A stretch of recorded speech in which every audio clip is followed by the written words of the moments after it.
Welcome to Queener Lax, Lax and Poetic. I'm your host, Bryce Queener. We're going to talk all things lax on this show with some of the greatest personalities in the sport. Be sure to check out our sponsor, QueenerLax.com, for swag, camps, and clinics. Got questions? Want to hear something? Get in our DMs at QueenerLax. Hey, thanks for listening. And remember, ABC, always be cradling. Okay, fans, we got a treat for you. Tonight's show features the Currier brothers from Peterborough, Ontario. These guys can play. They got a lot of accolades. Let's go through some of them. Josh Currier. He played at the Hill Academy, then went on to star collegiately at Virginia Wesleyan, where he was an All-American and the ODAC Player of the Year. In the NLL, Josh was drafted by the Rochester Nighthawks and now plays for the Philadelphia Wings. The PLL, Josh is an all-ball sniper for the Archers. Put up some highlight reel goals this summer. He still plays Senior A in the summertime with the Peterborough Lakers, and he's a 3-time Mann Cup champion with his brother Zach. Zach played at Culver Military Academy. He went on to play at Princeton University, where he was an All-American and All-Ivy selection. In the NLL, he plays for the Calgary Roughnecks, where he's won a championship. He started in the MLL and also won a championship for the Denver Outlaws. Now he's in the PLL with the WaterDogs, and he plays box and outdoor for Team Canada, where he's won a gold medal. As I mentioned, he plays Senior A with his brother Josh, and they've won 3 Mann Cups. We're so fired up to have them on the show. Enjoy. Everybody, I'm so excited tonight. Pretty pumped to have 2 ballers, brothers from the borough, Peterborough, if you don't know. Josh and Zach. Josh, luckily I was able to coach you at the Hill Academy. Zach, I absolutely hated coaching against you when you were at Culver. We'll talk about some of those games coming up. You guys, like I mentioned, Hill and Culver have gone completely 2 separate routes in your lacrosse journey from the borough. Zach going to Culver and Princeton, and Josh going to the Hill and Virginia Wesleyan. But both ending up in the NLL and PLL, which is hard enough to do, but you guys are also in the MSL together, winning Mann Cups. We got to talk about that later, because I don't think enough people know about Mann Cups. But where we always start on this show, and we got the new lacrosse company, Top Draft Lacrosse. So we'll weave that in and out of the show, what you guys are doing up there. And where we start here, though, and what is near and dear to our hearts is the backyard. I can't even imagine I want to imagine what was your guys' yard like growing up? What were the games? What was it like in the borough? It was John Grant Jr. versus Sean Evans every day in the backyard, playing on the hockey nets. Would you rotate who was junior and who was Evans, or was that a fight in and of itself? I was the lefty, so I was always junior. You got to be Junes? He's going to love that. He's going to love Wait, and you ended up playing with Junior's so old. He's not going to love that. But so you ended up playing with him on the Outlaws too, right? Yeah, it was pretty crazy. We're like 7 years old in the backyard talking about doing stuff that he does. And then fast forward 20 years later, and me and him are running 2-man game on the Outlaws. So it was pretty cool. That's out of control. And was it, so in the yard, was it 1-on-1? I know they have this game, Trash Can Lacrosse, where you can actually play that's 2-on-1 actually. You're 2-on-2 with a goalie. So was your game pretty much just beat each other up? Did you guys have different games? We played Goalie Wars a lot. Did you guys play Goalie Wars? Yeah, that was a huge one for us. We had a buddy that had a better backyard for lacrosse than we did. He had two lacrosse nets and like a backstop. So we were over at our buddy Luke Grills. We're at his house almost every day playing Goalie Wars. And I bet when Brett and I played growing up, we used hardballs. We teach the kids with tennis balls now. Were you probably are crazy enough up there that you probably were using hardballs? I don't think we were. You were using tennis balls? We were still tennis balls. We didn't have a goalie playing against, so and that's maybe where you guys got it from with Brett there. No, yeah, well, I mean, that's what made him such a great goalie. It did not pan off for me. It did not even give me good hands, but maybe it's the DNA. But what was it? I did want to ask you that too. Who else did you have a big group in your neighborhood? I remember like Josh and Zach, I remember watching you guys play junior when we used to scout at the Hill Academy. I think Turner Evans was like your name. I remember there was a guy number 10, like Matt something. You might is that the guy you just mentioned? Matt Crow. A couple years older than us. He had nice hands. I remember him. What was the crew like in your area? Was it just you two most and your buddy, or was it a lot of kids? Some big names would be Jake Withers. Him and I grew up playing on the same team every year. Cam Milligan, he played at Vermont. He's been in the NLL as well. Bryce Sweeting plays for the Bandits. Kyle Trolley, he's Trolley. That was that guy, yeah. Notre Dame. Yeah. Who else are we missing? We have a ton of guys Turner, our age. Yeah, Turner. You already said Turner, but yeah, Turner and Kyle and Luke Grills, Kyle Holton. No, I bet.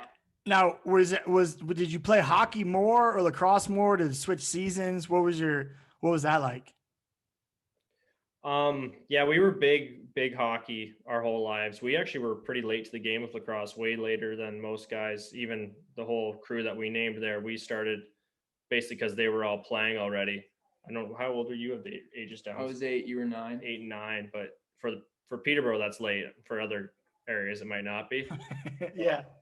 So we were big hockey guys until then, and then Zach stuck with the competitive hockey, and then I soon after was just more lacrosse. Now you mentioned that's late for Peterborough, which is hilarious because a lot of places that's super young, right? Like I've coached a lot of Division I kids who didn't pick it up till 9th, 10th grade, and that's later. So we're talking 9 or 8 years old. How much, especially now as you're getting older, how cool is it that Peterborough is a lacrosse town? And that's, it's important there. It's woven into the fabric of the culture. How cool is it starting to be cooler for you guys as you're now getting into your prime years of playing? For sure. Yeah. We are so fortunate to be able to grow up watching those senior A games every Thursday night. Probably didn't know how fortunate we were at the time. Just thought that every kid growing up had the same Thursday nights going to watch lacrosse, but we get to watch the best lacrosse in the world every week, where players are getting in fights and they're doing crazy shots, and it was so cool that we were able to be running around the rink at that age, not knowing that we were watching the best lacrosse in the world. And then we grow up and we're playing in the same arena and all the way up until 2017, and we're on the floor holding up the Mann Cup. I might have been 2018 in Peterborough. But it was really cool, and it is an awesome lacrosse town, and it's awesome to be able to have our family out there and our friends. So it is a really cool dynamic, and we're fortunate to be from Peterborough. I'm not sure how many other cities in Ontario get to say the stuff that we do. Yeah, what a neat spot. I got to play there when I played Senior A, and I just cherished it. We had no chance. I was on I can't remember the name of the team, Ajax Rock. Jim Veltman was the coach, and I was just pumped. I wanted to score a goal in that barn so bad. I didn't. And then we were getting annihilated in the game, and guys were just fighting us for there was reasons, but I looked at Jim Veltman and I was like, what's going on? He's like, Queener, welcome to Senior A. He's like, it's just different level. But that's what's more important there, Senior A or Junior A? Like, what does the city care more about winning a Mann Cup? It seems like you put more into the Manor. Yeah, we sell out the arena for junior and senior play in the same barn there, and senior sells out pretty much every playoff game. There's some home games. If we're playing Six Nations, it's pretty much a sellout every time, and then it's not the same case for junior. It would be nice, and actually recently Rob Hope, Matt Crow, and Eric Schul, who else? Turner Evans. They've taken over the coaching for the Junior A to try to get the junior team back on the right track and to get them competing for a Minto Cup.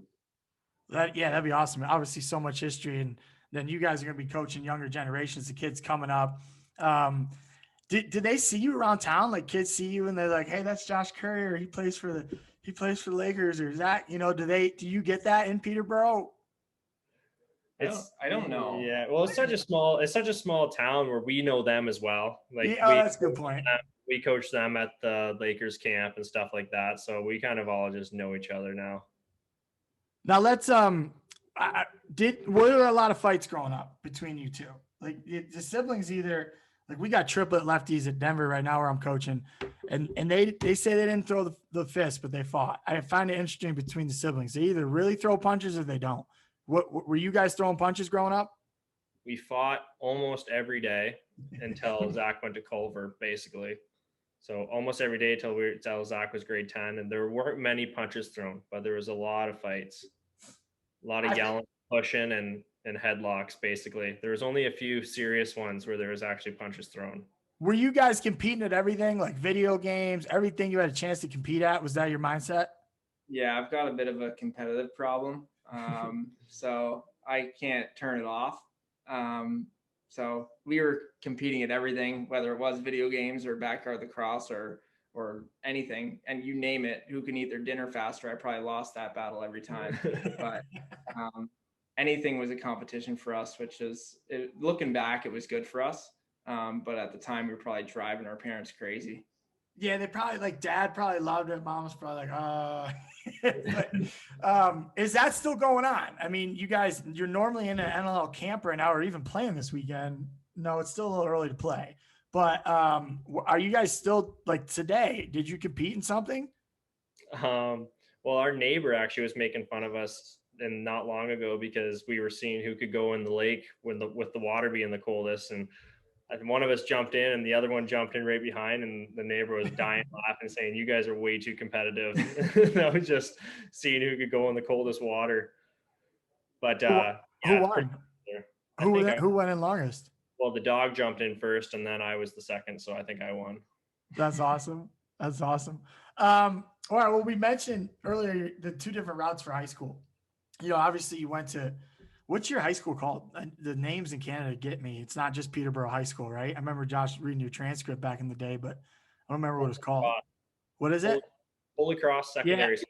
Yeah, I knew it was way different. Yeah. So you guys went there for a little bit, but you ended up at I'm just going to say one of the best programs in North America. And then the one Zach played for was really good when he was there. I don't know. I don't keep track of him. I got a little bit of hatred for Culver, and it's good. It's a good hatred. It's like, you know, I mean, those are some of the greatest lacrosse games. I've been fortunate to be a part of some good ones, but those are some of the best I've ever been a part of and I'm bummed that Josh didn't get to take part because Josh was on our PG team at the time, stands for postgraduate, and Culver didn't want us playing with postgraduates, even though they were. But so that sucks. But Zach, tell me about. I don't even know like your day to day there. How was it? How did that kind of shape you heading into Princeton? And it's obviously a big change going away from home for the first time. Yeah, it was a big change going away from home, but we were so busy every day that you couldn't really think about it. I would wake up in the morning and I would get my first sergeant notes emailed to me at 7:30 in the morning, which had what was for breakfast, what was for lunch, what was for dinner, my schedule, what time I was marching over to breakfast, what lunch I had first, second, or third, and then it would have your athletic period and then any obligations in the evening. Then you go to your study hall from 8 to 10, 10:30. 10:30 is lights out, so it's pretty regimented, and we were very busy from the time you wake up to the time you get to bed. We're on schedule, so that was the biggest adjustment period, but it really helped me manage my time. So I was fortunate to be at Culver and bring those skills with me to Princeton. Now, do they make you play 3 sports there? You mentioned you played hockey there and lacrosse, but do you have to play a third? Yeah, so it was interesting. You had to play a sport every season, but like for the fall, I do hockey conditioning, and then I would play hockey in the winter and then lacrosse in the spring. Probably should have played golf looking back at it, but that would have been cool. Yeah. And then Josh, you went to the Hill Academy. It's where we met. Actually, one of the first times I met you, you guys were playing backyard lax. We would play at the house every day. What they call now 3x. We just threw guys on teams and played. But you may or may not have gotten a fight with somebody that day, and I'm like, oh no. I think it was Brendan Bomberry, actually. It was Bomber. I was going to talk about it last week. I was like, listen, guys, it's not Peterborough. It's not Six Nations. But you ended up being the leader of the house. We had study hall at night as well when Coach was getting his yoga on because I was still training to play. But what was your experience like at the Hill? Not a military school, but still regimented, with the workouts with Coach Noble. And how did that kind of get you ready for Virginia Wesleyan? Oh, it was a huge difference from what I was used to in high school. Obviously, in Peterborough here, Zach was fortunate enough to leave Peterborough and to get the experience earlier, where I got into a lot of bad habits staying here, and then going to the Hill was a huge wake up call for me.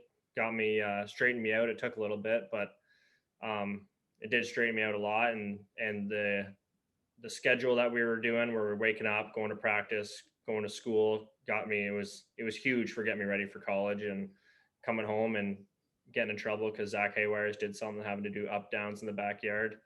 I forgot about that. That You were in that house. You were with Wires. Yeah, we had you, Zach Haywires, Bomberry, Zach Miller left.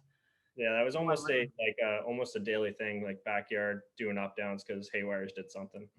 Yeah, he was at my wit's end. I actually don't think I could have kids ever because I think back to having to deal with him in the residence house, and I'm like, what do you do if you're this mad at someone who just won't ever listen? But you were the opposite. You know, we talk about obviously. You know, you went to Virginia Wesleyan. You're a pro lacrosse player on every league, so you're obviously really good at lacrosse. The grades weren't really there when you were younger, which is a whole different kind of topic. The NCAA really ought to not care so much what you did in 9th, 10th grade. I remember meeting you, and you were just like, hey, I want to go to college. I want to play lacrosse. I want to play pro lacrosse. What do I need to do? You would just look at me every night like, what do I need to do? What do I need to do? And you'd be studying.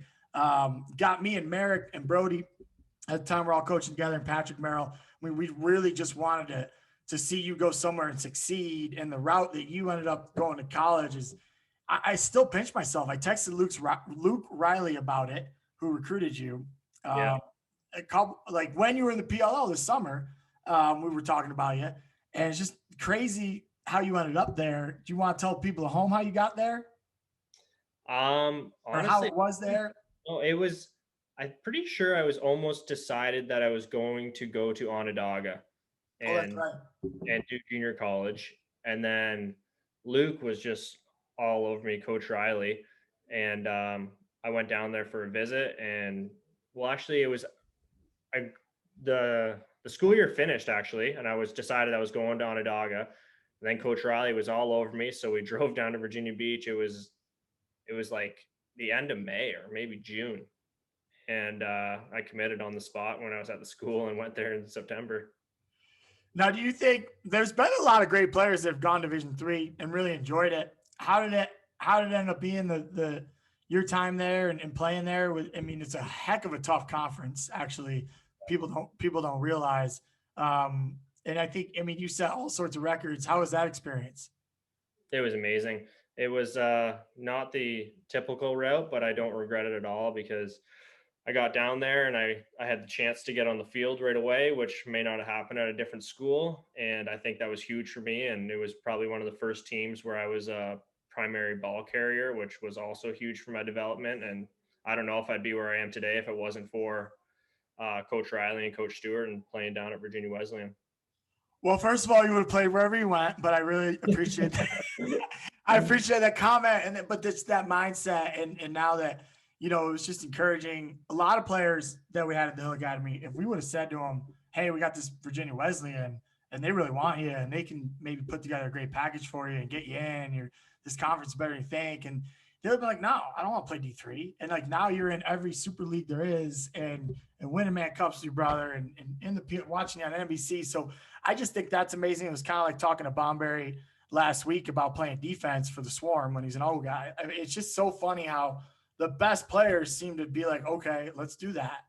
What advice do you have for players out there are looking at like different options and they're like, I'm too good for this? Yeah, I would say, well, that's what we've been preaching with our top draft guys. I went D3, Zach went D1. We have Rob Hope with us. He went D2. We're all playing NLL, MSL. I don't think the division really matters. To just keep when I start talking to my kids and I tell them to make a list of schools, I say there better be Division 2 and 3 schools in that list because they're huge. And I think they can help you out a lot too. Yeah, no, there's so many different spots. And when you told me you guys started this new company, I'm like, what grade are guys? I mean, that's the challenge usually. It's not that hard if you got a guy like Zach or a guy like you with great grades and great players. And it's not that hard to get you a scholarship to a top 10 program. It's really not. But it's hard to find those other avenues, those other routes, which is still great lacrosse. All right, Zach, back to you. Princeton. It was your midfield line at Culver better your senior year, which I think was with Tinney and the kid that Jerry Burns kid. Is his name Pierre? I mean, he was good. There's 4 of us. It was me. It was Joel Tinney, Pierre Byrne, and PJ Bogle. and we had 4. That was it. We had 4 offensive midfielders from Indiana. And then one of us would go run back and play on defense. And then we would pull our LSM, Matt Neufeld, and our D midi was Ryan Coulter. And we were really good. And then all 3 of us would sub. And then the 3 that were on the bench would go on offense. And then one guy would come on. It was nuts. We had four offensive midfielders, a D mid, an LSM, and our face-off guy was hurt. So I also took face-offs. Yo, I remember well because I was like, we are so much better, like front to back, right? Like you guys were very good, but we just were loaded with guys. And I'm like, that's how we ended up beating you the one game in the NLL-Championship the one year. I think we ended up playing 2 or 3 years in that thing because we literally went at the guys from Indiana on the roster. We're like, okay, we got to go with this guy or this guy. But what was it? Was that midfield better or the one when you played on with Schreiber at Princeton? I didn't really play much my freshman year when Schreiber was there. You did? No, I was the 5th midfielder on the depth chart, and they only ran 4, and I would get like a shift or 2 a game. But it was Schreiber, Kip Orban, and Jake Vercaro were the starting 3, and then Tucker Shanley and Forrest Sonnefeld. So actually, I was 6th. Tucker Shanley. They weren't running you at D mid. They just weren't. I just didn't play. I didn't know that. Well, that's awesome. I mean, let's talk about that because I really think people need to hear about these things a little bit. It's hard for me as a coach. I watch freshmen struggle every year, and their parents are like, "Oh, it's their confidence," and you're like, "Yeah, I know, but it's going to take a little bit." How did you get through that freshman year not playing? Was it really hard for you? Were you? I mean, I know it was hard, but how did you handle it? Yeah, it's hard, but like you just got to look at the guys that are on the field and say, why are they on the field? And you look at Tom Schreiber, and it's because he's sitting after practice for an hour and a half working on his shot on the run when his shot on the run is already far and away the best in the NCAA. So you just look at the guy's work ethic and you're like, holy crap, if I want to get on the field, like I've got to do stuff like that. And it was just so the kids know, he was still doing that this summer in Utah. After practice, even though how intense that schedule was, he's still going out to the field after practice to shoot. Yeah, but go on. So as a freshman, I'm sitting there on the bench and I've never not played. But I'm looking at the other guys. I'm like, how do I get myself on the field? And it's kind of look in the mirror and make sure that you're doing the right thing every time you're on the field. Don't make any mistakes. And then put in the work after practice. Like Schreiber's saying, it was practice after practice, I think was his saying that his dad told him when he was growing up. So it's about what you do away from the field that's going to give you that extra edge, because everyone's on the field with you at the same time. It's what you're going to do outside of what everyone else is doing that's going to get you on the field. So it was tough for sure, but it took me a year to figure out the field game at the college level and get used to the weight room and everything, and get used to playing with guys that have 50 pounds on me. So there's an adjustment period, but I came back sophomore year, guns a-blazing, and said, I'm getting on that damn field. And then it happened. So your parents didn't call or email or anything to try to get you on the field? No. Wait, one more. Did you go into coach's office ever and be like, not like, how can I get better, but like complain and be like, I'm thinking about transferring. How do I play more? I never went into the coach's office, but there was one time it was after our first game against Manhattan. Like I got like one shift and I went out there and I scored a goal and like I did everything right. And then we come back to practice and I moved down on the depth chart. I don't know how. And then I was walking out of the locker room, like Matt Madelon was the offensive coordinator, and he could tell like something was up with me. Like I walked out of practice, like stormed out, like took my gear off. And then he caught me when I was walking to the dining hall. And he's like, what's going on? And I'm an emotional guy. I'm crying. I'm freaking bawling my eyes out. I was like, I don't know what I have to do. I was like, I'm doing everything that I can. I can't get on the field. And he was saying, he's like, dude, like it's all the good players go through this. Like it's very rare that you get to a school and you play your first year. And the fact that you're even getting a shift in the game is good, and kind of helped me see the positives on that. And he was a great mentor for me too, and helped me along with that, and just helped me keep my emotions intact as much as he could. I don't think anybody can. I can't do it myself. So I was upset and it didn't really work out for me my freshman year, but then I come back sophomore year and it's a new year. You got 3 years to do great things. So I don't think it's a huge thing if you don't play your freshman year. You just got to turn it into a positive and come back better. Yeah, no, I'm always struggling to how to help the kids do that, even because the coaches, we know you're going to get in eventually, and we're like, we see it. We're like, you just need to do a few more things. A lot of times, it's just like you said, who's ahead of you. But Josh, you said you didn't have to deal with that adversity at Virginia Wesleyan, so you got to play right away, and you really feel like that helped your development. Yeah, big time. Well, like we touched on earlier, being from Peterborough and such a strong lacrosse town, that I was never the number one guy on my team. Any team I played on my whole life, I was always playing with guys like you said, Matt Crow and Turner Evans, and there's other guys like Kyle Trolley and Nate White. He was at Onondaga for a bit too, but they were all ahead of me, and they were all the guys with the ball, and I had to do what I had to do to get my goals. I think that's what helped me become a good off-ball player. So I had the off-ball skills going in, and then once I got to school and I had the ball a little bit more, I kind of gained some confidence with the ball on my stick. So I think that helped me big time. I remember that when your year with us at the Hill, you're like, I'm not a Dodger. We're like, go to the goal, just try it. And he would try to dive every time. We're like, well, you can't dive, you can't. but like, you're getting close. You're getting close. And I love this topic of adversity in the sport. Zach, I was Googling you a little bit yesterday. I just love this quote. I love this quote. I'm just going to paraphrase it. Basically, so you get on the field, Princeton, and I saw this quote of you. You win 5 championships, the Mann Cups, your brother, we'll talk about here in a minute, some MLL, NLL. But you're like, man, I did all this at Princeton. I don't got anything to show for it. And that's not really true, right? I know you don't really mean that, but like, how does that keep fuel? Does it still, well, maybe it is in your mind. Does it still fuel you now? But I love that quote, man. I was reading that, getting fired up. Yeah, it does. Like I went to Princeton and I thought it was a great fit for me academically. At the time I committed, they were 5th in the country. They had ran a pairs offense. I thought I fit really well into their systems and show up to campus. And the year that we had the best shot was probably my freshman year, and we did not do well. We didn't even make the Ivy League tournament. Come back sophomore year, we lose in the Ivy League final, don't get a bid. Junior year, we don't make the Ivy League tournament again. Senior year, we're in a stacked conference at this point. The Ivy League was just getting better every year, and the competition just started catching up to us. Like Princeton in the past had just kind of been like, yeah, we're going to win the Ivy League, we're going to get in the NCAA tournament. And then I never even played a game. My senior year, I lost in the semis to Brown. And I was really hoping to at least play in a tournament game or to get to a Final Four or anything like that. And it never happened. And I look back and I try to think of what I could do better. And there's a lot of things that I could have done better.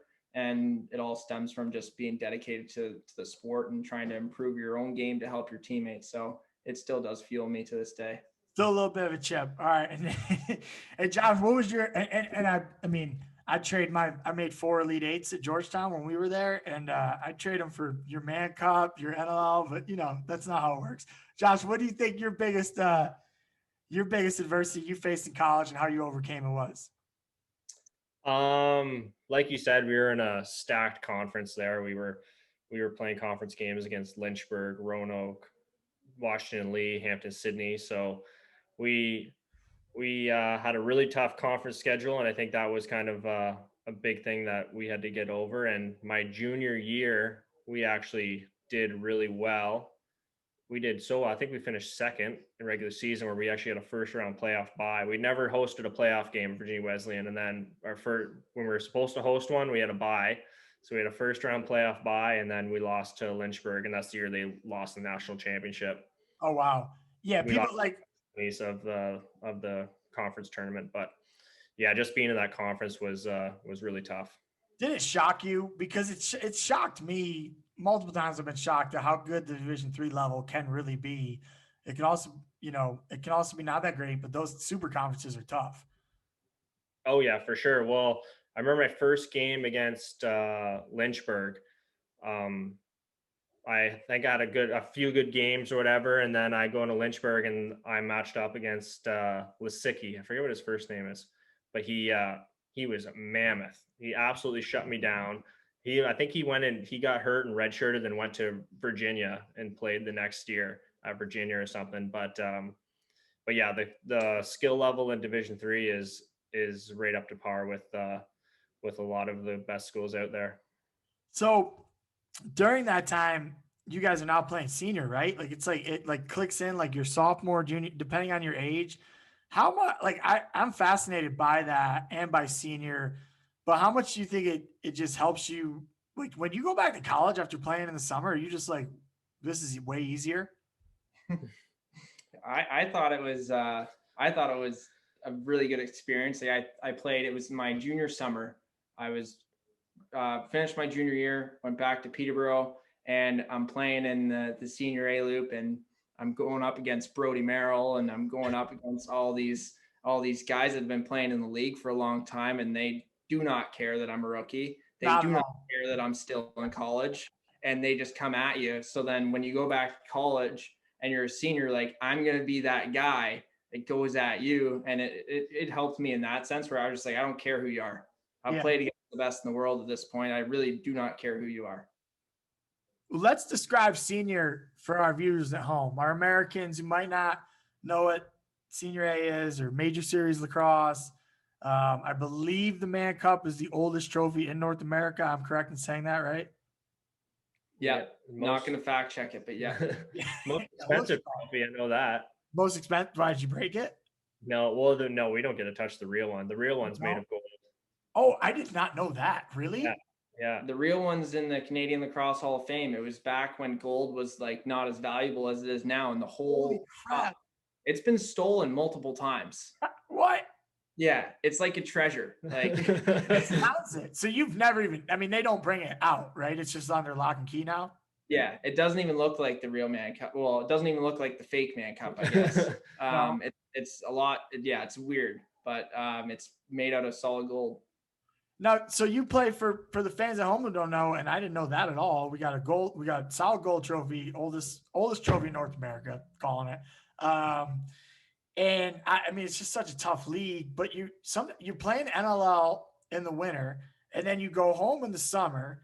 And some of these guys were on your team. Now they're not on your team. How do you deal with that? I always found that fascinating. I played with guys in the MLL when it was in Toronto that like Junior and the boys would be going to Peterborough to play against Merrills and Brampton and Six Nation guys. And then we're all in the locker room on a Saturday randomly, So how do you deal with playing against your buddies, but they're not your buddies anymore? Yeah, you just kind of learn to deal with it. There's always a couple awkward moments or the next season, whatever, you get a new player and everyone's kind of be like, do you remember those two fought in the winter? Let's see what happens here. And there's usually a good laugh about it, or someone got punched in the head by someone in the winter league, and you'll come into the dressing room and laugh about it one of the first days, and then best buddies for that season. It's over. Have a couple steam whistles and it's all good. What's your favorite barn? Obviously the Lakers, but you're not home. What's your favorite barn to play in senior A? Six Nations for me. Yeah. Yeah. Six Nations is, I don't know. Yeah. I guess it's fun to play there. The trip always sucks driving all the way to Six Nations, but then when you're out there, they have some pretty intense and some pretty knowledgeable fans, and they like to heckle you. So they're always good games out there. So probably Six Nations too. I don't know what it is about that floor or that arena. Like I'm not nervous walking into any other arenas in the world, not even the Mem Center, but I step on the floor and I see them come out and it just gives me butterflies. So I think that part's pretty cool. Just instilled in my blood that Six Nations and Peterborough are going to have a battle. Yeah, it is wild. And when you guys are there, I played there, but there wasn't many people. Like there was people there, but it wasn't packed. When you guys play, is it packed? They get fans when we're there, that's for sure. I think their junior B is when they pack the place. Yeah, they do well with that. Yeah, but they have some fans there. I think a lot of their fans that go to the games hate us and hate the Lakers, so that's why they're there, just to root against us. But they do get some fans to those games. And when it's playoffs, we always get a fan bus from Peterborough, so we fill it up pretty good. Oh, you bring your own? Yeah. Smart. Yeah, you guys you're thinking it through. That's good. All right, so let's start a little winter league, little indoor. you know, obviously nobody knows what's going on this year, but what do you like? Where do you like to play there? Where's your favorite barn indoor? I like the Saddle Dome. Obviously, I'm biased, but I think the Loud House is really cool. Saskatchewan is really cool. Saskatchewan looks awesome. Like I actually want to go there. Yeah, they've done an incredible job with their franchise and like getting fans in the stands early. Like I think they're only a fourth year team and they've sold it out pretty well every year. Like they get close to selling it out almost every game. So it gets rowdy in there. But yeah, I would say you guys playing Halifax this year before the season got canceled. Either one of you? Never did. I think that was going to be our next game that got canceled. Okay. Yeah. You guys like the way that league's headed? You like the games? What would you change anything? I have some philosophical talks with people a lot, and we had season tickets to the Nighthawks back when they didn't go OD, and it was back and forth a little bit. Like Gary Gate was running the floor the whole time. So that stuff was fun. But do you like the modernization of indoor and how it's going? Are you just happy with that league? I am happy with it. I like it a lot, and it's become a lot cleaner game, I guess, and it's kind of leaning towards what hockey did, where it's more of a skilled game. There's no really room for that goon anymore. So every player on the floor is super skilled, and it allows for a lot of athletic plays, which everyone loves to watch. So when you cut the middle now, you're not getting your head ripped off. Not like it used to be. Now it's a little better. But you don't have Billy D. Smith out there just absolutely rocking you when you don't even have the ball. That's for sure. Billy D might listen to the show. I know he drops me a tweet now and then. I love playing with that guy. Got to play 1 year with him. Yeah, we're all better off without him being against you. But they have cleaned that up though a little bit more. I mean, it's obviously very physical. It's highly skilled. It's so fast. But you don't just get two-handed off ball anymore. They do all the reviews now, so you really can't get away with it. They'll review it and look into further suspensions and fines and all that kind of stuff. So there's really no room for it anymore. Okay, now serious question. Which one of you is going to be the one to be like, just put us on the same team? I'm not playing without my brother. Just wasting your years right now. Like, if we thought about this, you don't have to really answer it, but we need to get to free agency and then we can start getting leverage. So. Oh, how does that work? I remember it used to take forever. Didn't it used to be till you were like 33 or something stupid? It used to be 32 and then it got dropped down to 30. Still 30. So the first team that gets you it's still 30. So we are negotiating CBAs with the league for the upcoming long-term deal that we're hoping to get in place. So free agency is something that we're going to try to address just because it makes more player movement and players, their salaries get bid up. So we think it's good for the players. The team owners might not like it as much, but it's something that we're going to try to fight for in the next CBA. Sure. And obviously before COVID, it really looked like the new commissioner's doing a great job, announcing new teams all the time. And I don't think it's ever been bigger in the States as far as, now there's a lot of leagues going on. In upstate New York, we had a box rink growing up because we had the Canadian influence, even though you guys don't think we play box lacrosse ever. But, a lot more Americans are playing it. What advice would you give Americans trying to make the league? I know I talk to a lot of them all the time. They're just like, I don't even know how to try. You got to watch as much box lacrosse as you can and watch one player and be like, what is he doing? Why is he doing it like that? Because half the time you get onto the floor, and if you've never played box lacrosse, you're just running down the alley, switching hands and shooting on the run. And it's like, you can't do that here. So I would say you watch one guy, you pick one guy on the floor and you just say, what's he going to do this shift, offense or defense? You watch his body positioning, where he's attacking, where the ball's getting moved, where he's looking. So I feel like you just got to break it down to one individual guy and watch him and then bring that to the game. That'd be my advice. That's really good advice. Josh, what do you think? Yeah, it'd be similar to Zach's, especially for the D guys. If you're going to try out for an NL team as a D guy, I've been around box lacrosse my entire life, and I still don't understand how they do it back there. It is hard to play defense and to play a two-man game. So as much film as you can watch on how to defend a 2-man game, and how, if you watch the way they force them into the boards and when they're forcing them over top. And like I said, like I still can't even really do it. But like, it's hard. It's hard. It's different because, I played basketball a lot growing up too. And I'm like, you got to tell me that pick's coming. And the guy's looking at me like, no, I don't. You got to know that pick's coming and already know you got to switch it. And I'm like, oh, okay. But you're right. I mean, it is totally a different animal than people realize. It's so fun to play. But I want to watch you guys on the same team. I think we're wasting years here. I think we need that. All right. PLL this summer. I told you earlier tonight, I'm on my couch. I broke my foot in July playing lacrosse. And Josh, your picture goes across the screen. I had no idea you were even in the league. I haven't talked to you in a while. And I was just, my immediate thought was like genius. I'm like, he's going to fit into any offense. You mentioned earlier being off ball or ball dominant, depending on which group you're with. How fun was the PLL? I mean, when was the last time you played field? Last time I played field was 2016 with Virginia Wesleyan, and I loved it. It was one of the best lacrosse experiences I've had, and I couldn't be happier that I got the opportunity to do that and playing field again and playing with that caliber of field lacrosse players. Everything about it was awesome. And you scored right away, didn't you? Didn't you score on like one of your first shifts? Yeah, I scored in the first quarter. No, yeah, it was in the first quarter at least, obviously from a pass from Tom. Like you said, you always got mad at me for diving too much in high school. And I remember some of the guys on our team were making fun of me because I was a very unnecessary dive on my first goal. It wasn't even near the crease, but I still did it. And it worked though. Yeah, Ryan Lee, another hill boy, was diving all over the place this summer. It's great. I love the dive. Big fan of the dive. They just don't allow it in high school. Stupid rule. But talk a little bit about how, like, I'm watching you score your goals in that league, and you just manipulate space so well. And it's so challenging to teach people how to do that without getting called for a moving pick.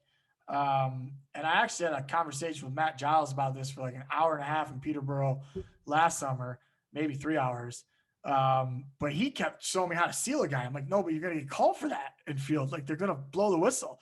So and it was great stuff, but what would you tell kids at home, how they use space like you do to not need the ball to score?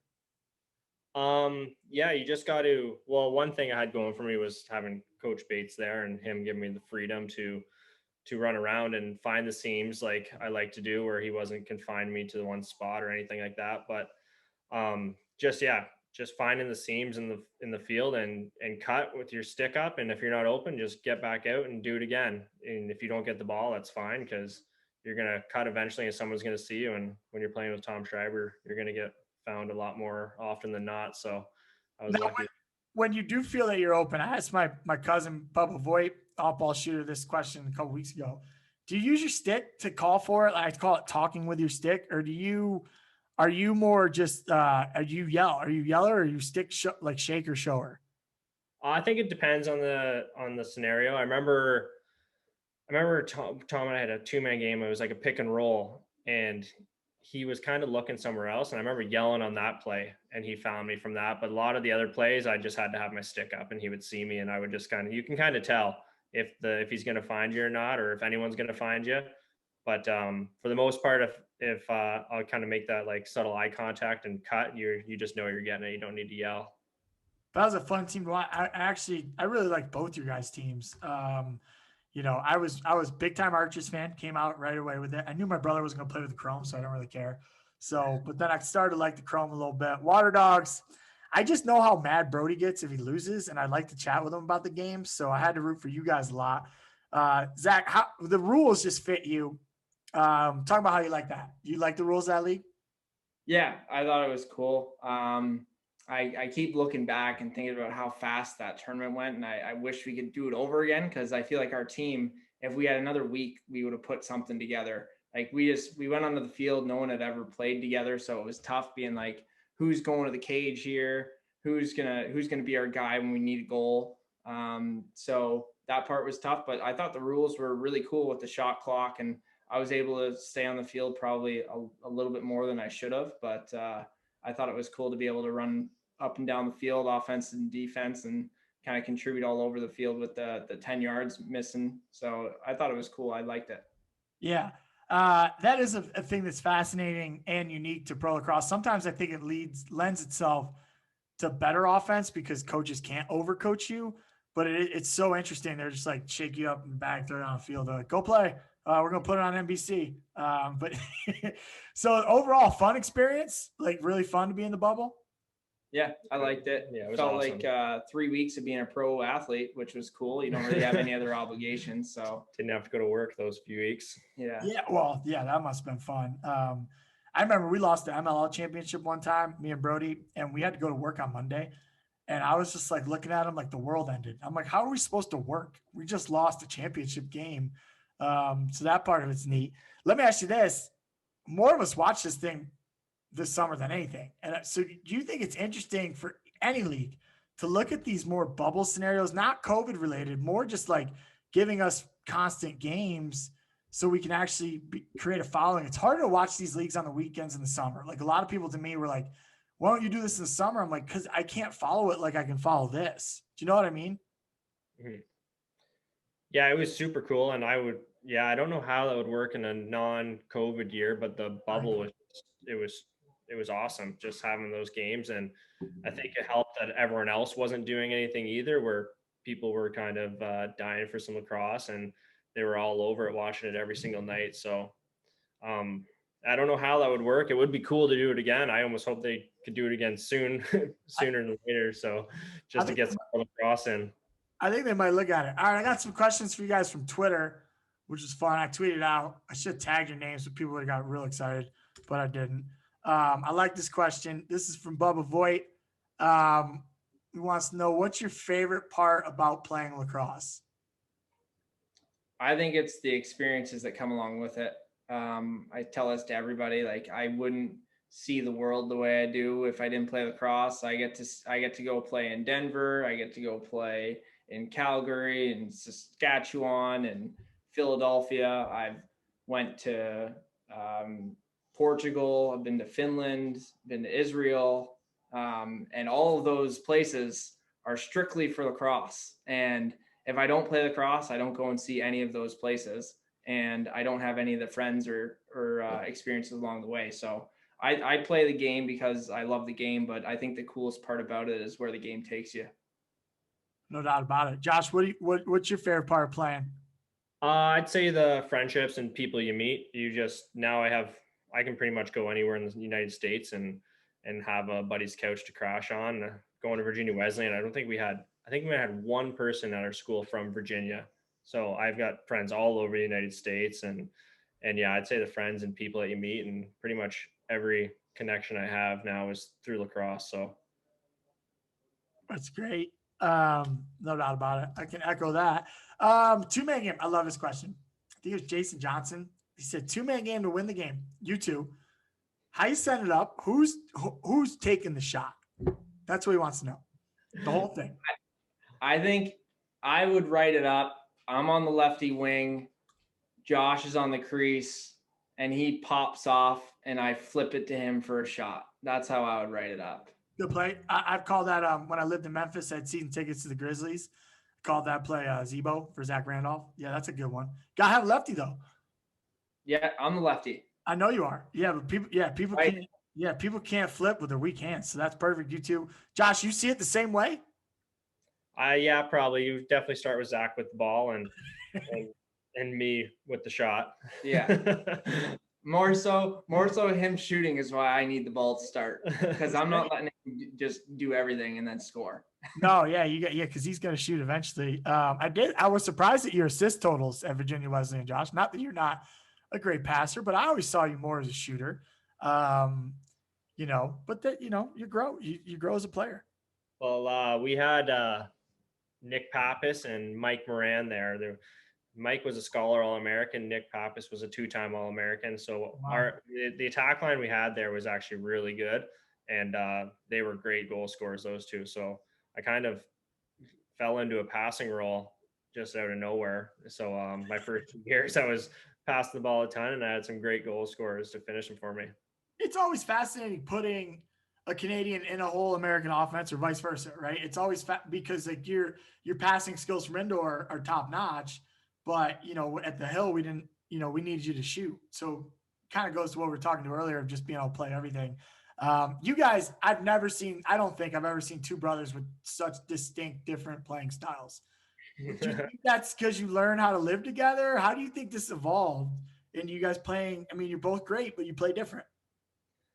I feel like it was because I was a little younger and I was a little more athletic, and I didn't need the hands as much as Josh. And Josh's hands got way better than mine once we started getting into high school and college, and I just relied more on my feet. So I think that would be my explanation. I don't really know. I was gonna say, because Zach learned how to run for days on end, and I hated it. So I figured if I can have a better shot than him and I can score more goals, I'll let him run around. Smart. And every offense needs a shooter. It's funny, I talk recruiting and coaching college. Sometimes people are like, well, that person just shoots. And you're like, oh, all of your offense needs a shooter. So they fit in really well. I always think of Joe Walters with that too. Another Twitter question I got for you. I like this one. Let's have you both combine on this, and let's keep it with 5. Somebody asked, this guy Brian Knowles on Twitter, I love this guy. He said, you got to build an all-time offense. Let's go box. So we'll do 5. You got to pick 5 guys to put out there for 1 goal. I love this question. I got it. And I'm like, I can't wait to ask these guys this one. That's a tough one. I literally have only Peterborough guys in my head. Peterborough, why not? Why not? I'd go all Penn Yan. Got Junior running the top. Okay. We're going to be on the power. We're on the power now. So Junior's top middle, top center, shooter. Junior. I think Sean and Scotty have got to be on the right side. Both of them. Yeah. Sean and Scotty, yeah. You're not putting Josh in. No, Josh is out. Josh is out. I'm not making this cut. That's for sure. I don't even know if I'm making this team. It's a tough team. Tavares, lefty shooter. We got one more. We going left or right? He's a lefty. He's a lefty. No, he's a left. But you guys going left or right? Yeah. I would say Corey Vitarelli is an off ball. Oh yeah, Corey Vitarelli, lefty crease guy. Played against him actually, and I remember when he came into the NLL. He was playing pro hockey in Europe, right? Yeah. Right. No, he was in the OHL. He was in the O. I remember being like, "Who's this guy?" He had 5, I think, for the Nighthawks. His first game he ever played, maybe. Yeah. So wow. Okay. Neither one of you are on the team. No, I don't think so. I'm not a goal scorer anymore. Especially when you got Shawnee on the shooter. Sean Evans and Corey Vitarelli is one of the best 1-2 punches ever. Well, people wouldn't even know that because people don't know the MSL, but the amount of goals those two have together is unbelievable. With Shawnee winding up for a shot and hitting Dogger backdoor for a quick stick. It's a pretty thing to watch. And how do you think do you think the MSL needs to get bigger? And how do they should they somehow tap into it? It's so great, but maybe it's so cool because not that many people know about it. I feel like viewership is the issue. Like if people knew that this sport was going on, it's a weeknight sport, like you said. People can tune in on Thursdays or Mondays. Like every team has their night. Like Monday is Oakville, Tuesday is Six Nations, Wednesday is Brampton, Thursday is us, Sunday is Coburg, and I hate it. I can't think of who's Friday. There weren't many Friday games. But anyways, we usually have the weekends free. Yeah. Friday, Saturday, Sunday. Don't stream the regular season, right? No, they we have it on our local channels here. I remember. So, but if there was some way for people to tune in and like watch it like the PLL or the NLL, like I feel like it would blow that league up. Yeah, I would watch it more. I don't want to do the compare the league thing. I'm not going to do it to you guys. It's tough. You're playing all of them, so I'll leave it alone. I'll just say this: in our series against Six Nation last summer before the Mann Cup, I think we had 5 or 6 NLL MVPs in that series on the same floor. Yeah. It's out of control. I had so much fun playing in it. I'm lucky I got to do 1 year. I wish I did 10. It was so fun. Like you said, weeknights, just go and play all the time, and people took it so serious. All right, another question: best coaches you've ever had. You can name one or multiple. I don't care. What do they teach you? The best one of all time would be Mark Evans. He's passed away now, but he gave me the confidence, and I think he gave every player on his team the confidence, and that just helped everyone become better lacrosse players. And so, yeah, his biggest thing that he helped out with was just helping players gain confidence. He not to say he was soft at all. He loved to rip into people, and he would scream and yell, but he was still there to tell you that he loved you after, and he gave everyone all the confidence that they needed. That's awesome. And out of fear of having the boogeyman show up at my bedside table, I'm going to say Coach Posner. What come get you? Yeah, no, he was awesome. He's done a lot for me. Coach Madelon as well. Like I have a ton of respect for both those guys and have really good friendships with them. I mean, it's tough to pick one. All the coaches. Yeah, that's why I kind of try to leave it open-ended for you. Yeah. There's too many. Like Joey Hiltz was my first lacrosse coach ever. He was huge for me. Like I could go up and down the list all day and name 10. So that's a tough question. Let me ask you this. Are most of the guys on your guys' list people that encouraged you more than tore you down? Like people that really were there for you? I'd say so. Yeah. Like you said, like Posner wasn't afraid to rip you a new one, and Mark wasn't afraid to rip me a new one. But then just to have them there where deep down that they really care for you and they're there for you, I think is the deciding factor on that, though. That's awesome. All right. One more question from Twitter. Kind of might be my question, actually. How do we teach kids how to be better passers? Do you think it's the drills? Do you think it's just talking about it? But I feel like lacrosse is getting back to this point, especially watching PLL and MLL this summer. The passing is becoming more important than the alley dodge. For a while there, when Rabel was dominating, it was just alley dodge. Take the whip out of your stick. Oh yeah. That's how you get people to pass better. You don't need to shoot a million miles an hour and not know where it's going. You need a stick that shoots well, and you can put the ball where you want. I think you're right. Do you take kids' sticks and look at them and be like, "You gotta fix this"? Yeah. Some of them, like you see them, you're like, how do you literally get the ball out of your stick with this? So I think there is a huge emphasis when kids are growing up is that I need to shoot the ball 100 miles an hour or I'm not going to be good. And then the way you do that, if you're not like super big and strong, you put a ton of whip in your stick and then you become a bad passer. So I think having less whip in your stick is step one. We need more Merrick Thompson coaches out there. I remember he took my stick and threw it over the fence during practice one time because he didn't. I remember that too. He said, "Let me see that," and handed it to him and right over the fence. I didn't even have a backup. I had to just embarrassing go and get the stick from over the fence and come back to practice. That was, I think, when we were practicing in the baseball outfield. I think it was a long walk, like around the outfield. Oh, well, talk to me about Top Draft Lacrosse and what you guys are doing with your new venture. Doing a little bit of everything. Our main objective is to get kids to play at the NCAA level, whatever that is, whatever their best fit is, and help them fulfill that dream. It started off with our advising program where, like we talked about before, just there's so many avenues, and it's so hard for these kids, especially Canadians, to navigate. Like, I don't really know that many Canadians that went D3 just because I don't even think they know about it. So we're kind of there to tell them about all these different options. And we have a lot of connections down to the States to connect the dots with this guy and this coach, and this would be a good fit for this school. So we want to help these kids explore all the options that they have and to help them fulfill their goal of getting there. Yeah. Go ahead, Zach. I was just going to say the other part of that is just teaching them how to play the American field lacrosse game.